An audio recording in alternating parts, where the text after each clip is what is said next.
Hello traders, आज 29 जानेवारी आणि आज आपण निफ्टी टोटल 2 ट्रेड्स केलं आणि दोन्ही ट्रेड मिळून आपल्याला 3,898 रुपयेचं प्रॉफिट झालेलं आहे.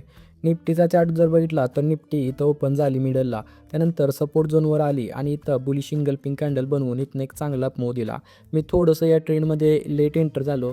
इथं 9 EMA मार्केट रिट्रेस करून आल्यावर मी इथं 23,000चा कॉल बाय केलेला. इथनं पण चांगलं मोमेंटम आलं. मला जवळजवळ 4,000चं प्रॉफिट पण दिसत होतं. पण इथनं या रेजिस्टन्स एरियाला रेजिस्टन्स घेऊन मार्केट पडायला लागल्यावर मी माझा एक ट्रेलिंग एसेल शिफ्ट करून ठेवलेला. तो ट्रेलिंग एसेल हिट झाल्यामुळं मला 4,000च्या प्रॉफिटमधून फक्त 400 रुपयाचं प्रॉफिट घेऊन या ट्रेडमधनं बाहेर पडायला लागलं. त्यानंतर मार्केटमध्ये एक चांगला डाऊनफॉल आला, पण सेम जो सपोर्ट एरिया होता इथं मार्केटनं सपोर्ट घेतला आणि इथनं एक चांगलं शॉर्ट कवरिंगचं मोमेंटम यायला लागलं आणि ह्याच मोमेंटममध्ये मी इथे एंटर झालो आणि इथनं चांगलं अजून एक मला मोमेंटम मिळालं. त्यामुळं ह्या ट्रेडमध्ये मला एक डिसेंट प्रॉफिट झाल्यामुळं आजचा दिवस आपण टोटल अराउंड 4,000च्या प्रॉफिटमध्ये एक्झिट करत आहे.